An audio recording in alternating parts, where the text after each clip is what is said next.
Durante esta semana estive a pensar acerca deste tema, chamado sacerdotes. Eu gosto muito desta fotografia. Todos iguais e um diferente, não é? E estava a pensar acerca desta verdade de um chamado. O nosso lema para este ano é envolve e vive o teu chamado. Esta manhã eu dizia que acredito que existe um chamado pessoal, como nós ouvimos a Rosângela, a Marta, e como muitos de nós experimentamos, ou seja, um chamado pessoal no sentido de fazermos alguma coisa na obra de Deus de uma forma ministerial, ou como missionários, como pastores, como pessoas envolvidas no ministério, mas acredito que também há chamados gerais ou universais para os cristãos, e como ser santo, como outros mais, não é? E o chamado a ser luz não é um chamado especial para pessoas dentro do corpo de Cristo. Os chamados a ser luz é um chamado para todos os cristãos. Por isso eu considero que este chamado e esta missão é para todos aqueles que conhecem Jesus Cristo como Senhor e Salvador. E era um pouco acerca disto que eu gostava de meditar com vocês nesta tarde. O próprio Jesus Cristo, falando no Sermão do Monte, com muita gente à volta, os seus discípulos e muitos que estavam interessados na sua mensagem, a certa altura, em Mateus capítulo 5:14, ele diz: vós sois a luz do mundo. Ou seja, Jesus estava a falar para todos aqueles que o estavam a ouvir e que estavam interessados na sua mensagem. E de alguma forma Deus estava, ou seja, Jesus através dessas palavras está a dizer: todos vós temos uma missão. Vocês têm uma missão.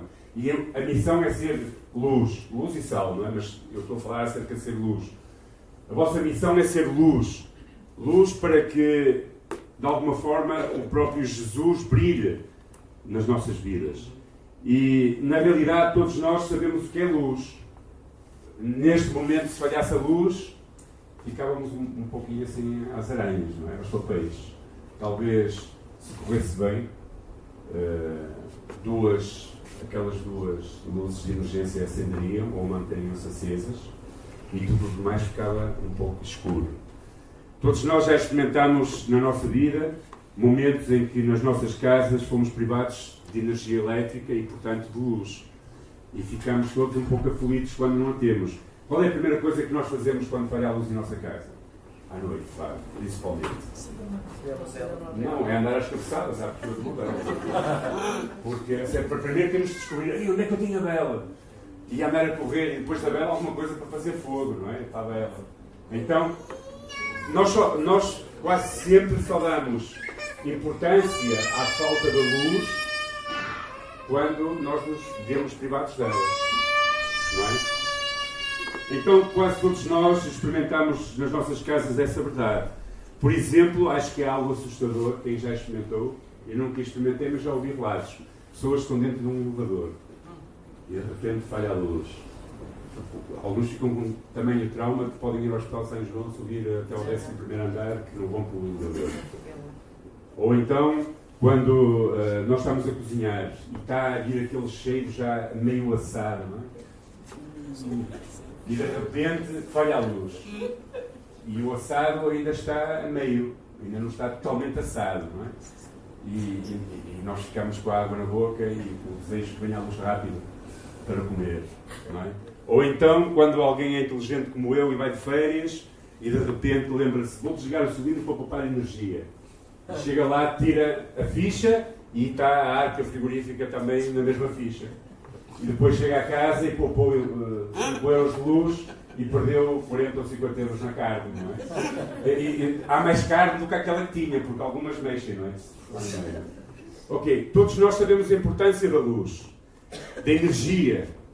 E quando falha a luz, falha muita coisa, não é? Normalmente, e aquilo que eu estava a dizer antes, a única coisa que fica acesa aqui se falhar a luz é talvez o alarme ou as luzes de emergência. Na vida do cristão é igual. Se falha a tua luz, talvez a única coisa que fica é uma luz de emergência, não é? Tipo, aqui há alguma coisa errada. Tudo isto é o que eu estou a falar, é o efeito da luz natural. Muito pior do que faltar a luz natural nas nossas casas é faltar a luz de Cristo nas nossas vidas. Porque realmente esse é o nosso chamado, a sermos luz. A Bíblia fala acerca de uma escuridão que é realmente destruidora. Destrói a nossa alma, o nosso coração, a nossa vida. E essa é a falta de luz espiritual. E essa escuridão é a escuridão onde o mundo está envolvido e envolto. São trevas espirituais, pessoas normalmente que não têm Deus em conta, que estão com as suas mentes entenebrecidas, com os seus corações obscuros, pessoas que não têm consideração por a palavra de Deus, por os princípios divinos, que não experimentam viver perto de Deus e os seus corações estão verdadeiramente nas trevas. E nós, como cristãos, precisamos e somos chamados a ser diferentes dessas pessoas. Essa escuridão realmente é aquilo que está hoje em dia na nossa sociedade. E nós, eu acho, e o que eu estava a pensar esta semana acerca desta realidade, é que às vezes é triste, mas nós perdemos a sensibilidade da escuridão que está à nossa volta. Nós estamos tão focados nos nossos afazeres, na nossa rotina, na nossa vida, no nosso emprego, na nossa família, que não são coisas más, mas que vão de alguma forma criando um sono espiritual na nossa vida, que vai produzindo um certo... é um pouco opiáceo, e nós vamos vivendo uma realidade que não é a realidade verdadeira daquilo que está à nossa volta. E todos nós corremos esse risco, pastores e irmãos da fé e cristãos. E pensando acerca desta dinâmica, o Senhor levou-me a pensar numa chamada de atenção de Paulo à igreja de Éfeso, no capítulo 5, no versículo, eu vou ler o capítulo 5, versículo 1, até ao versículo 14 ou 15. Eu tinha isto marcado, mas já andei aqui a mexer, já saiu do sítio.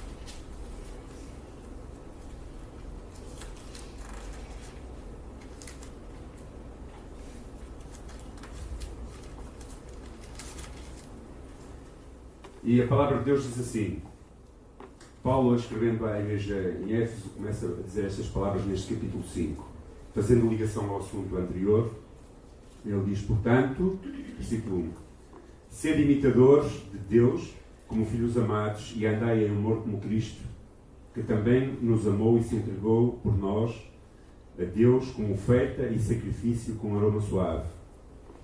Versículo 3, mas a prostituição e todo o tipo de impureza, a cobiça, nem sequer sejam mencionados entre vós como convém a santos. Nem haja indecências, conversas tolas, gracejos que sejam obscenos, pois essas coisas são incompreendentes. Pelo contrário, haja ação de graças.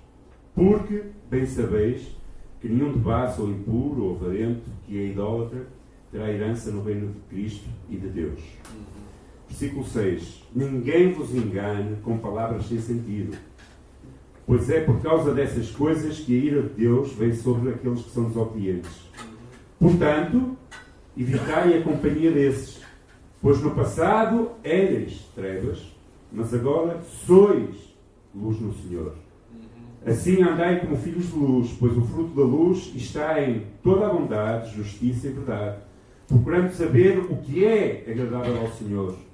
E não vos associeis às obras infrutíferas das trevas, pelo contrário condenai-as. Pois é vergonhoso até mencionar as coisas que eles fazem às escondidas. Mas todas essas coisas, sendo condenadas, serão manifestas pela luz, pois tudo que se manifesta é luz. Por isso, diz o Senhor, desperta, tu que dormes, levanta-te dentre os mortos e Cristo te iluminará.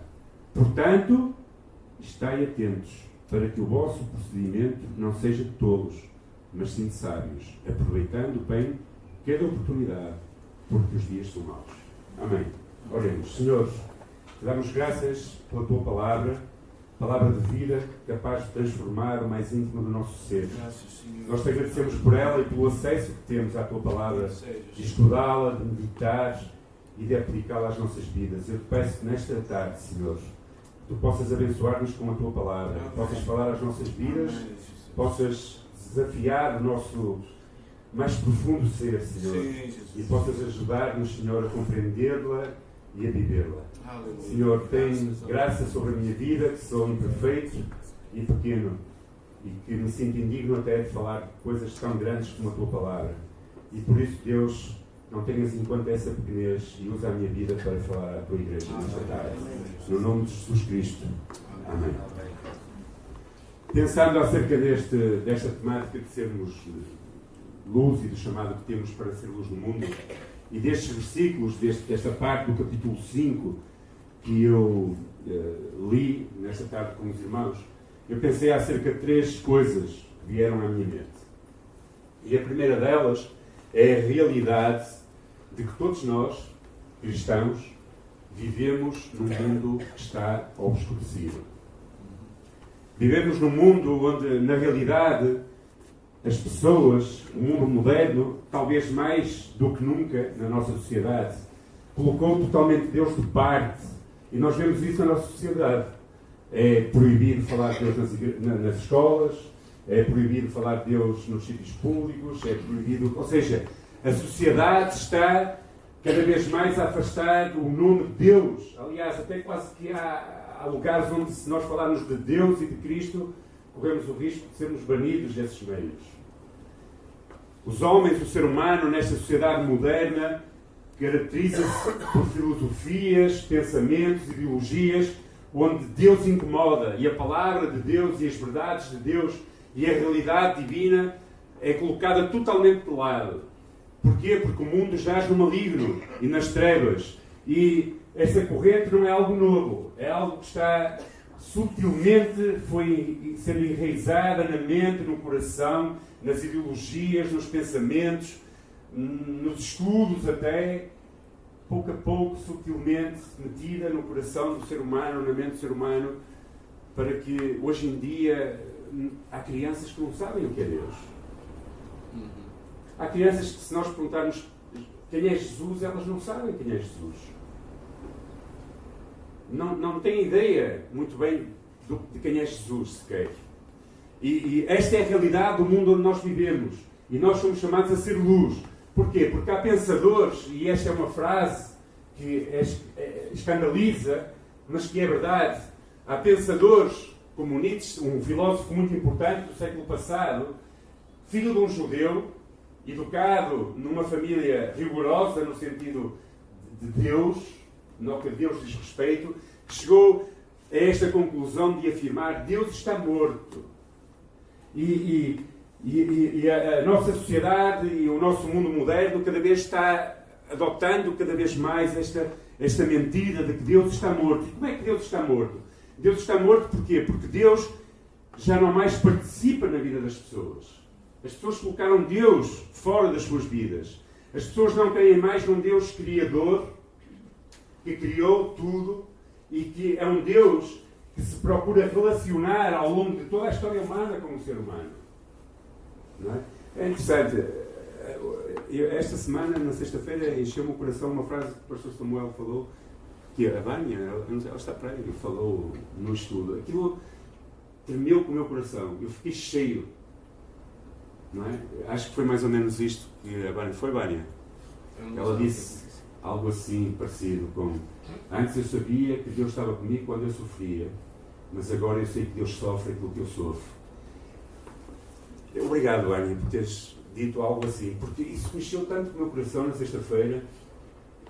Deus está vivo, Deus participa da nossa vida, Deus está interessado em estar connosco, Deus está interessado em mexer com o nosso viver. E as pessoas, neste mundo entenebrecido, são ensinadas a colocar Deus de lado, a acreditar na sua capacidade, a acreditar na sua força, a acreditar em todas as coisas. Deus é colocado longe do coração de milhões e milhões de pessoas que saciam as suas vidas em falsos ensinos, em falsas ideologias, que seguem falsos profetas, que acreditam em falsas teorias, que seguem falsos ismos, achismos, eu acho que isto, eu acho que aquilo, que não valorizam a palavra de Deus e que têm colocado Deus fora das suas vidas. Para eles Deus não existe mais, e se Deus existiu alguma vez Deus criou o mundo e ausentou-se do mundo e entregou o mundo à bicharada. Somos nós, os piores bichos, não é? Destruímos nós, quer dizer, nós espero que não sejamos. Nós, o ser humano, não é? Não mal interpretem, que eu não quero que depois digam que eu chamei bichos, porque uma vez fui acusado de ter dito a uma senhora que eu chamei vaca. Não chamei vaca a ninguém, só usei uma ilustração. Não estou a chamar bicho a ninguém, estou a dizer que o ser humano, por natureza, destrói tudo à sua volta. E essa é que é a realidade, não é? Infelizmente. Principalmente sem Cristo. Então, o ser humano declara que Deus é impotente, que Deus não se preocupa mais com a sua criação, com as suas criaturas, e que Deus está ausente e não se importa com nada do que acontece. Na realidade, isto é estranho. Porquê? Porque vivemos numa sociedade onde cada vez mais há oportunidades para conhecermos realidades. Sabem?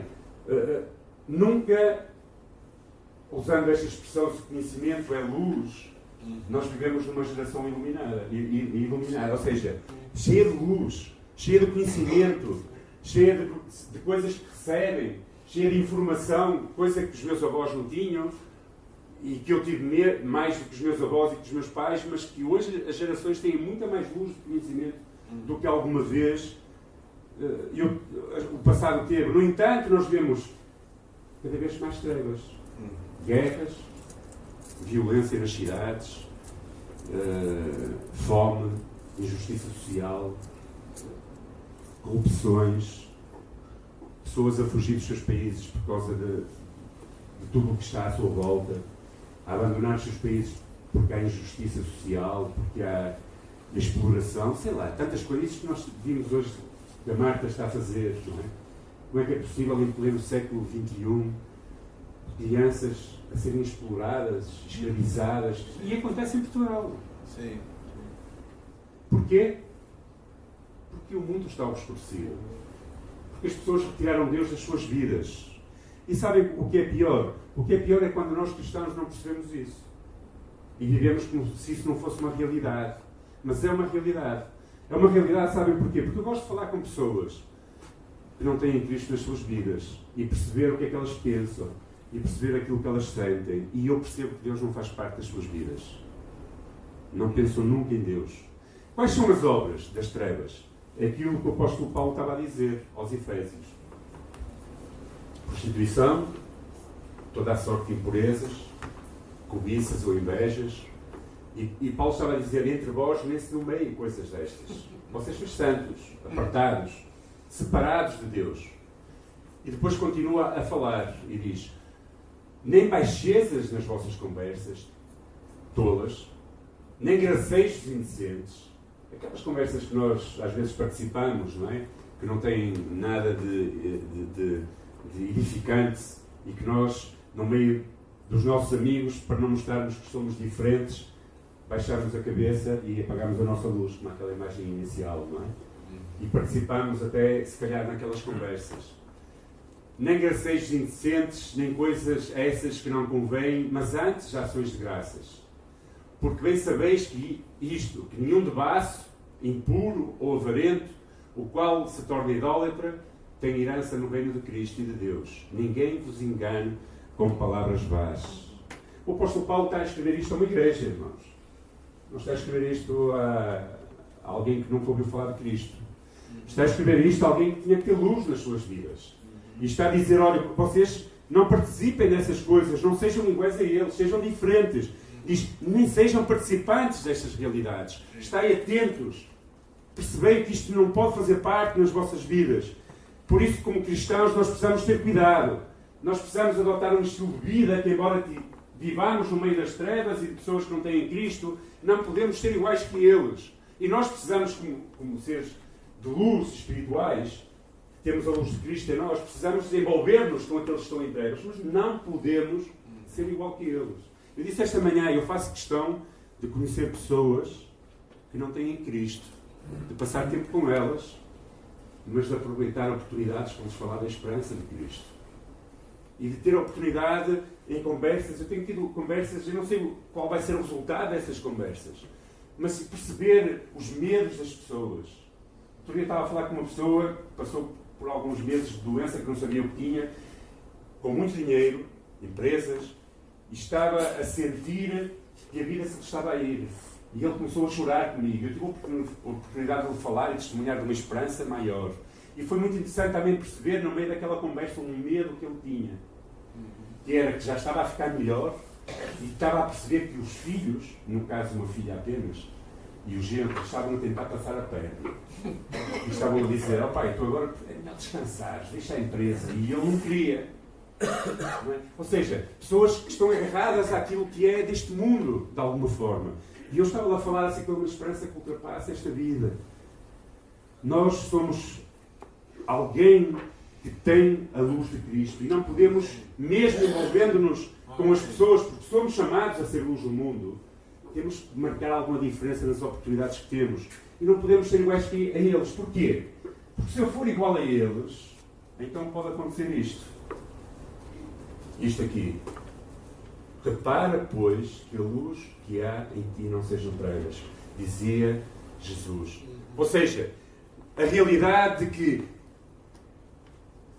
ficamos tão envolvidos na sociedade, no nosso emprego, na universidade, nos nossos amigos, que acabamos por ofuscar a luz de Cristo em nós e começamos a ser exatamente iguais aos outros, a viver exatamente igual que eles. Nós não somos chamados a sair do mundo, pelo contrário, somos enviados ao mundo, mas não podemos ser exatamente iguais às outras pessoas. Porquê?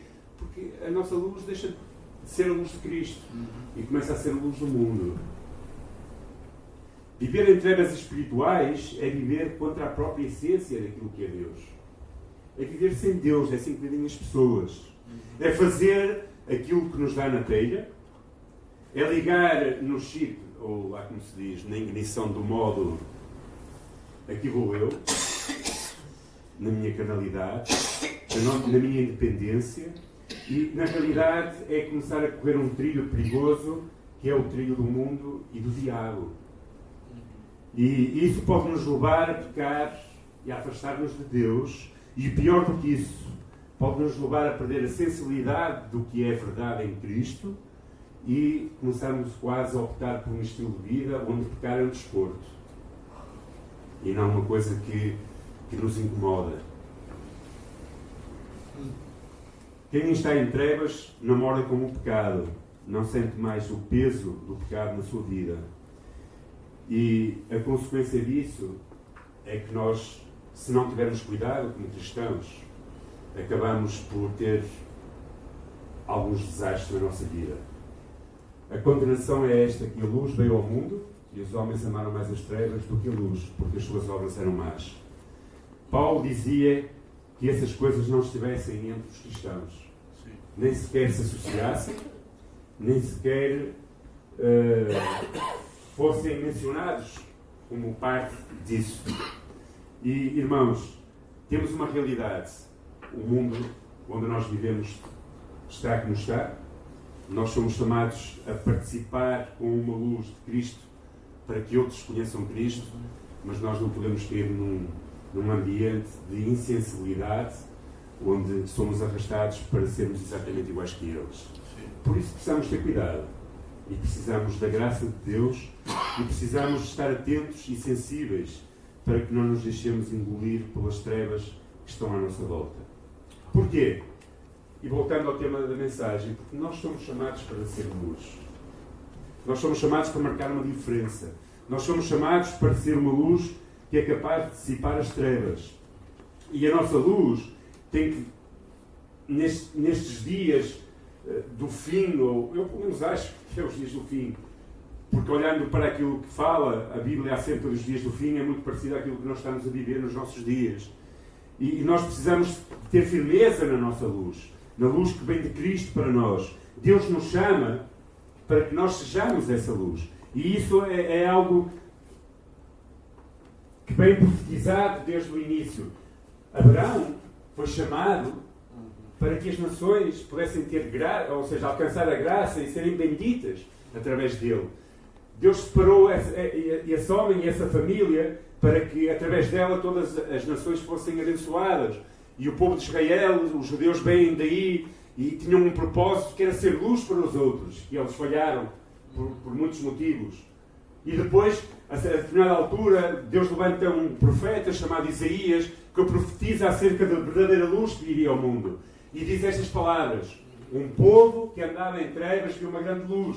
E aos que viviam na região da sombra da morte, resplandeceu-lhes esta luz. Não estava a falar de mim, no sentido de que eu seria a luz, ou tu. Estava a falar de Cristo. Cristo iria vir para um povo que andava em trevas e que viu uma grande luz. Nós vivíamos na região da morte e vimos uma grande luz. E nós, irmãos, hoje somos este povo.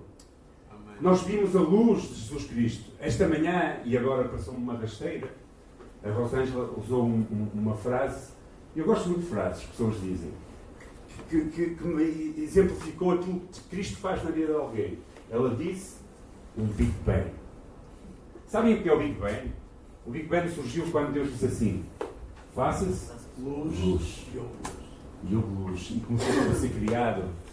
E na realidade, Cristo em nós, quando vem à nossa vida, Ele faz um Big Bang. Ele arrebenta com aquilo que nós somos. Eu não sei vocês, mas eu vivia num mundo de trevas. E eu era trevas. E quando conheci Cristo, eu olhava para as coisas que antes via e tudo era bonito. Eu já disse aqui algumas vezes isto. Até as ervas do campo eram mais bonitas, eram mais verdes. E antes era tudo muito cinzento, tudo muito negro. Tudo à minha volta não tinha graça, nem luz, nada me fascinava. Mas quando Cristo entrou na minha vida e tocou o meu coração e me resgatou das trevas e das minhas próprias trevas, tudo era bonito. As amapolas, sabem o que são amapolas? Eu já disse aqui, acho, em algum lado. É uma flor vermelha que nasce no campo selvagem. Como é que isso se chama? Papoilas. Que lindas eram as papoilas em Burgos. Não é? Eu olhava para os campos e via aquelas papoilas e dizia: que bonito que é o mundo, não é? À minha volta. Porquê? Porque Cristo fez um Big Bang. Fez luz em mim. E na realidade, eu era este povo. A palavra de Deus diz em Colossenses que nós, que vivíamos nas trevas, pela graça de Deus, fomos chamados à luz de Cristo. E eu creio que o cumprimento desta profecia estende-se desde Cristo desde que Cristo veio até que Cristo volte. E nós somos esse povo. Somos chamados a viver em luz e a ser luz. Porquê? Porque em Efésios, Paulo está a falar e diz assim, primeiro versículo 8: pois outrora erais trevas, mas agora sois luz no Senhor. Sabe, esta palavra não diz: pois outrora vocês viviam nas trevas, mas agora vivem na luz. Diz assim: vós erais trevas. Tu e eu éramos trevas. Não só vivíamos nas trevas, mas nós éramos trevas. Porquê?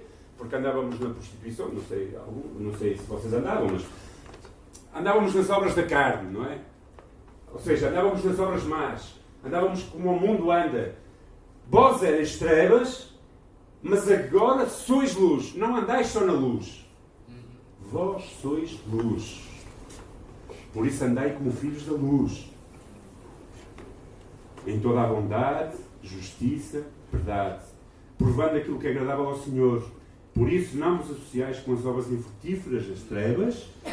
Antes, porém, condenai-as. Porque as coisas feitas por eles em oculto, até dizendo-las, é vergonhoso. Mas todas estas coisas, sendo condenadas, se manifestam pela luz, pois tudo que se manifesta é luz. Sabem, estes homens e mulheres que estavam a ler esta carta, ou a quem foi lido naquele tempo, percebiam muito bem o que era luz e trevas. Muito mais do que nós. Se vocês querem ver um céu estrelado, têm que ir ao interior, ou então vão à África. Ou ao Brasil, em alguns pontos.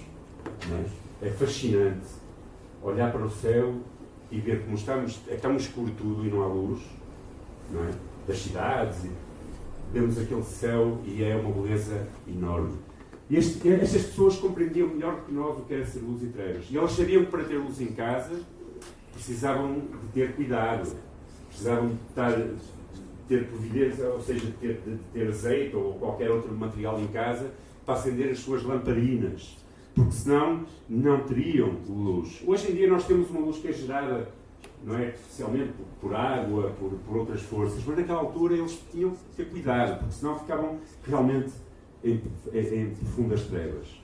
Então, irmãos, a nossa vivência cristã, a nossa percepção de luz, daquilo que é a luz de Cristo, exige de alguma forma sensibilidade para nós percebermos o que precisamos fazer para a ser.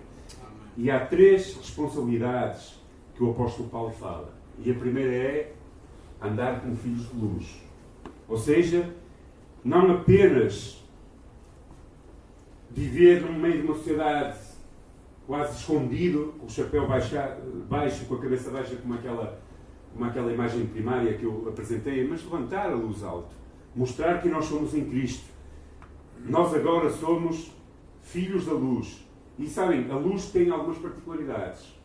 Ela é capaz de direcionar-nos a alguns lugares, é capaz de aquecer-nos, é capaz de mostrar o que está mal, ela é capaz de avisar-nos dos perigos, e a luz produz vida. Sem luz não há vida. Garanto-vos. Se sempre tivesse de noite, grande parte das coisas que estão à nossa volta morreriam. Até se calhar nós iríamos acabar por ter grandes problemas de saúde. E essa luz produz frutos de bondade, ou seja, a capacidade de sermos bondosos uns com os outros. Esta é uma excelência espiritual. O Espírito nos capacita para sermos bondosos uns com os outros. O cristão tem que ser bom com o seu próximo. A regra de ouro, não é? Faz aos outros aquilo que gostavas que fizessem a ti, não é? Ama o teu próximo como a ti mesmo. Nós temos que ser bondosos com as pessoas que estão à nossa volta, bondosos uns com os outros. E aí mostramos verdadeiramente quem somos. Porquê? Porque os frutos das trevas são egoísmo, humilhação, desprezo, indiferença, discórdia, inveja e outras coisas por aí fora. Nós temos que ser tudo o contrário. Bondosos uns com os outros. A segunda coisa que falava era a justiça. Ou seja, a justiça é outra forma de bondade. A justiça aqui é a alegria de viver as coisas certas. As coisas que nós sabemos que o Espírito Santo fala a nós, ao nosso íntimo, ao nosso coração, de que é certo e errado. Quem vive na escuridão não tem senso de justiça. São pessoas que se tornam desonestos, injustos com os outros, não têm escrúpulos para com os outros, gostam sempre de ganhar vantagem em tudo e usam aquilo que nós chamamos do chico-espetismo. Andam sempre a tentar, independentemente de ser justo ou não, procuram sempre dar as voltas para conseguirem ganhar. Isso não deve estar entre nós. Nós devemos ser pessoas honestas, nobres, no nosso trabalho, honrados nos nossos compromissos, não nos deixando sobornar pelas pressões deste mundo e evitar a prática da corrupção. E por último, a verdade. Somos chamados para andar na verdade. O que é verdade? É o contrário da mentira, não é? A verdade não é tipo fugir. Não há meias verdades. Ou é verdade ou é mentira. E a mentira escraviza. A mentira torna as pessoas escravas das suas próprias palavras e das suas próprias atitudes. A mentira torna as pessoas falsas, hipócritas nos seus relacionamentos. Muitas vezes torna-nos mesquinhos, maldizentes. E Deus espera que nós não sejamos assim. Não é? Eu falei esta manhã e achei muita graça e ao mesmo tempo fiquei muito triste. Muitas vezes nós não somos assim. Nem somos bondosos, nem justos, nem verdadeiros. E eu vou usar uma ilustração que aconteceu comigo esta semana. Um número de telefone que eu não conhecia, e não está memorizado no meu telefone, ligou-me. Eram 8h30 da noite, eu estava a preparar-me já em Lessa para fazer um pequeno grupo. Tocou e eu atendi. E ninguém falava. Mas eu ouvia vozes numa conversa. E no meio daquelas vozes eu conheci uma voz de uma pessoa que é, acho eu, cristã. Pelo menos, assim... Bom, pelo menos ela diz, por aquilo que ela falava não parecia. E eu fiquei, e ninguém falava. E eu comecei a ouvir a conversa. Havia várias vozes e eu só conheci uma. Porque é inconfundível essa voz. E eu comecei a ouvir ela falar mal de outras pessoas. Eu até cheguei a pensar, será que foi um anjo que ligou o telefone para ouvir esta conversa? Ou será que foi o demónio? E eu comecei a ouvir aquela pessoa a falar de alguém da igreja, não, vou já dizer que não é ninguém desta igreja, nem essa pessoa é desta igreja, sabe? E estavam a falar se aquela pessoa ia ser vestida para o culto, e se ia ao culto, e se não ia ao culto, e como é que ela era, e como é que ela fazia, e tal, e aquelas conversas, e a maldizer para cima e para baixo. E foi engraçado que eu tentei desligar o telemóvel e depois voltei a ligar e continuava a ouvir a conversa. E eu peguei no telemóvel, isto é verdade, peguei no telemóvel e pus longe de mim, era o demo, pus longe de mim, lá num canto, e depois olhei e vi que já tinha aquilo desligado e estava 36 horas, desculpem, 36 minutos de conversa, que eu não sei depois como é que foi. Mas percebem, às vezes nós não somos nada disto, nem bondosos, nem justos, nem verdadeiros. E eu dizia esta manhã, e é verdade, se calhar aquela pessoa que estava a falar mal da outra, no domingo a seguir, ou este domingo, viu e começou, irmã, está tão bonita, você é tão, que bom que está aqui connosco, você é tão bondosa. E depois andava, nem era bondosa com ela, nem foi justa, nem verdadeira. Eu falo de mim também, ou seja, todos nós lutamos com estas coisas. Por isso, nós precisamos ter cuidado. E por último, condena as obras infrutíferas das trevas. Ou seja, não tomes parte nas obras infrutíferas das trevas. Porque quem vive na luz de Cristo dispõe-se a tornar o mundo um lugar melhor. Não participes. Tenha a capacidade de dizer não. Eu tenho muitos amigos, ou alguns amigos ou conhecidos, não amigos não serão, mas são conhecidos, pessoas que eu conheço descrentes. E às vezes mandam-me coisas ao telemóvel que são obscenas. E eu falo com eles sabem que eu sou pastor. E eu digo, não me mandem coisas para o meu telemóvel que eu não quero ver. Aquelas mensagens de coisas. Não quero fazer parte das obras infrutíferas. Peço a Deus a graça e a sensibilidade para sempre poder dizer não e não participar dessas coisas. Eu tenho que fazer o mundo à minha volta um lugar melhor. E não posso ser igual às outras pessoas. Não sou melhor. Apenas tenho Cristo no meu coração. E quero que Ele use a minha vida para trazer luz ao coração dos que estão perdidos.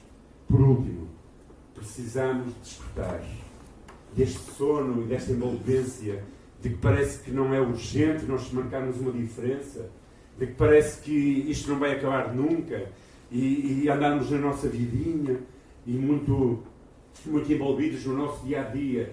Desperta, precisamos despertar, precisamos ser sensíveis que as pessoas lá fora estão obscurecidas e precisam de Cristo. Precisamos verdadeiramente fazer isto que diz o versículo 14. Pelo que diz, desperta tu que dormes, levanta-te dentre os mortos e Cristo te iluminará. Desperta-te. A nossa condição anterior era de trevas, estávamos mortos em nossos delitos e pecados, mas Cristo nos chamou e nos trouxe à luz. A conversão é essa espécie de despertador interior que nos desperta a uma realidade espiritual mais profunda, que compreendemos as verdades. Então a conversão nos traz a uma vida nova que precisa ser anunciada aos demais. A palavra sono ou dormido na Bíblia tem 3 sentidos. Primeiro, o sono natural, ou seja, aquele sono que todos nós sentimos. Houve uma altura que Jesus estava num barco que andava lá no meio das ondas e ele estava a fazer o quê? Dormir, porque o ser humano tem que dormir. Eu tenho que dormir, você tem que dormir, todos temos que dormir. Há outro tipo de sono, que é o morrer, que a palavra de Deus fala acerca desse sono também. Entra-se no licença e diz, não quero, porém, irmãos, que sejais ignorantes acerca daqueles que já dormem. Não é? É o sono da morte. E depois há o terceiro sono, que é este que Paulo estava a falar. E é o sono da apatia espiritual. E esse é que é perigoso. É o sono da insensibilidade. É o sono de perceber quem nós somos em Cristo e qual é o nosso chamado em Cristo. É o sono de vivermos como se não importasse as nossas vidas. É o sono de não percebermos quem nós somos em Cristo Jesus. E sabem, todos nós precisamos de dormir.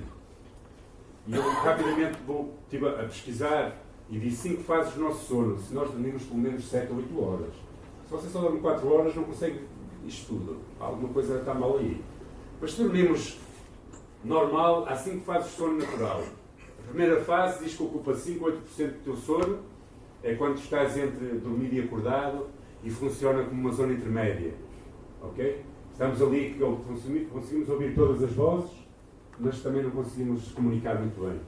Depois a segunda fase, ritmos cardíacos diminuem, assim como as ondas cerebrais também, e isso ocupa 45 a 55%, ou seja, grande parte do nosso sono. Mas depois há a terceira fase, o corpo começa a entrar num sono profundo, que é uma fase rápida de 5%. Depois vem a quarta fase, e é realmente aquela fase do descanso, em que nós recuperamos as forças do cansaço diário, os hormônios começam a funcionar, o crescimento, tudo isso ocupa 20% da nossa noite e fica-se totalmente inconsciente. É quando já estamos lá no limbo, não é? Mesmo realmente no outro lado pode cair a casa que nós não recordamos. E depois há a última fase, que é conhecida como REM e transforma-se, ou seja, é que quando nós começamos a sonhar, eu acho que nunca chego a essa fase, quase nunca sonho. Fico sempre na quarta, acho que à quinta nunca chego, eu acho que não sonho, não sei. E então a frequência cardíaca volta a aumentar e os músculos paralisam. Isto é o sono natural. Mas este sono todos nós precisamos dele. Agora o problema é as 5 fases do sono espiritual. Não sei se vocês já tiveram assim alguma vez na igreja. Mas isso também é porque o corpo estava cansado. Okay? É porque realmente estavam cansados. E o pregador estava a ser chato. Primeira fase. A pessoa vai à igreja, é síduo, mas o coração começa a estar longe de Deus. E quando o coração começa a estar assim, longe de Deus, a luz começa a apagar e começa a emergência a acender. Segunda fase. A pessoa vai aos cultos, apenas quando sente vontade, ora quando sente vontade, não ora, não assume nenhum compromisso com Deus, nem com a igreja, nem com a obra de Deus no mundo. A luz começa a apagar cada vez mais. Terceira fase. A pessoa acha que Deus entende a sua fraqueza e que sempre perdoa. Deus compreende. Estou cansado. Não apetece ler, não apetece isto, não apetece orar. Não se importa com o seu compromisso, nem com as coisas de Deus. Quarta fase. Esta é a fase em que o pé está mais fora do que dentro da igreja. Tenta conciliar a igreja e o mundo, mas sabe que não vai muito longe. Geralmente essa pessoa termina por optar pelo mundo. E este é o cristão Raimundo, que tem um pé na igreja e outro no mundo. Não sei se há aqui algum Raimundo, desculpa, é só uma brincadeira. Okay? É como andar em 2 canoas. Já experimentaram andar em 2 canoas?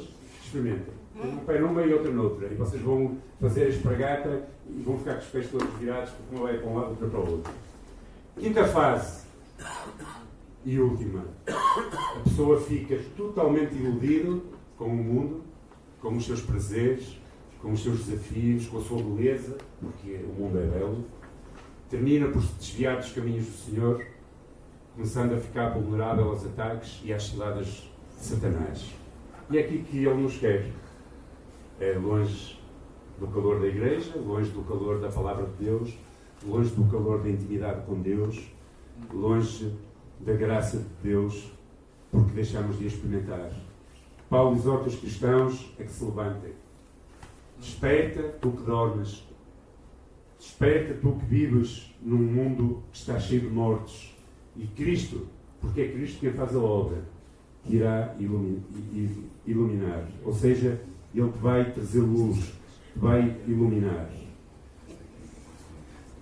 Aqueles crentes compreendiam aquilo que estava a falar Paulo. E eu espero que tu compreendas nesta tarde também. Sejas iluminado por Jesus Cristo. Nós somos chamados a despertar e a cumprir os propósitos da missão. Somos chamados a abrir os olhos. O Ministério Vinho estava a dormir, teve que colocar os dedos. Somos chamados a despertar e cumprir o propósito e a missão de ser luz no mundo. Sabem, talvez Deus não te irá perguntar se tu fizeste muito bem no teu ministério, se tu fizeste tudo aquilo que tinhas a fazer de coração. Ou seja, se tu talvez não fostes perfeito naquilo que fizeste na igreja, eu não sou perfeito, não tenho a capacidade de ser 100% perfeito como pastor, outro não terá, se calhar, como ministro de louvor ou como evangelista, mas se fizeste tudo aquilo que estava ao teu alcance e te esforçaste, Deus vai ficar feliz com isso.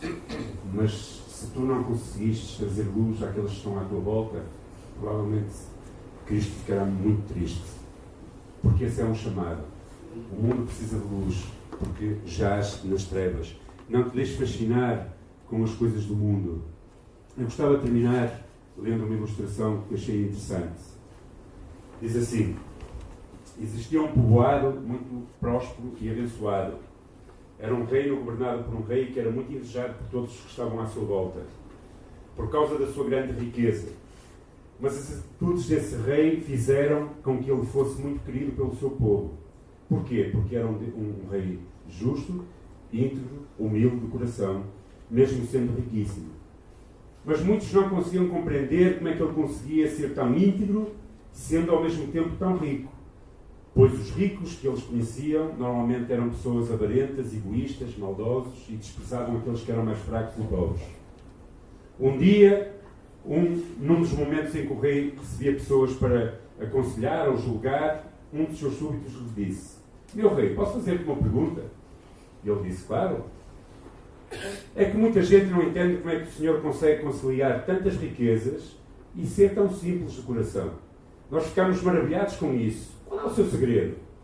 Então o rei fez um sinal aos seus soldados e disse: levem este meu súbito aos depósitos reais onde está guardado todos os meus tesouros. Deem a ele uma lamparina acesa para que possa ver bem. Deixem ele tocar todos os tesouros e ver tudo o que eu tenho. E no fim, quero que ele faça um relatório de tudo aquilo que eu possuo e tenho. Mas existe um único porém. Caso ele deixe o fogo da lamparina se apagar, tragam-no à minha presença e ele será castigado com 10 chibatadas em frente de toda a população. De súbito, o súbito não compreendeu muito bem aquela ordem, mas tinha curiosidade de ver toda aquela riqueza e todos aqueles tesouros. Então foi levado pelos soldados. Ao final da tarde, o súbito voltou ao lugar combinado e orgulhoso ostentava a sua lamparina acesa. Então o rei lhe perguntou: então, já que voltastes, conseguiste ver todos os meus tesouros? Vejo que tens a lamparina acesa. Então faz-me um relatório de tudo aquilo que eu te pedi. Então esse súbito respondeu e disse: Senhor, entrei onde estavam todos os seus tesouros, mas fiquei tão preocupado com a tua ordem de manter a lâmpada acesa, que o medo de ser castigado por ti, não consegui ver nada daquilo que tu possuías. Aquele tesouro todo eu não consegui vê-lo. O meu foco estava apenas em manter esta lâmpada acesa. Disse aquele súbito com medo da reação do rei. Então o seu rei respondeu e disse: muito bem, era exatamente isso que eu pretendia que tu fizesses. Tu descobriste o meu segredo. Então ele disse: segredo? Mas, senhor, eu não descobri segredo nenhum. E aquele rei lhe disse: tu descobriste que o meu segredo era exatamente esse. Eu fico tão focado em manter a chama das virtudes que agradam a Deus na minha vida, que não me ocupo em prestar atenção nas riquezas que eu tenho e que consegui, para não deixar corromper o meu coração com as coisas deste mundo, nem apagar a chama da minha alma, trazendo para mim o castigo de Deus. Maravilhado, esse súbito saiu da presença do rei, disposto a ser como eu. O grande problema que nos faz dormir é que nós colocamos muitas vezes o nosso coração naquilo que não temos que colocar e esquecemos de colocar o nosso coração no nosso Deus e na esperança que temos com Ele para toda uma vida eterna. Por isso, que a tua luz sirva para resgatar aqueles que vivem nas trevas. Não coloques o teu coração no que é passageiro e infrutífero, nem pratiques as obras dos maus, mas procura, na graça de Deus, viver com a tua lâmpada acesa, para que outros conheçam a Cristo através da tua vida. Deus te abençoe. Amém?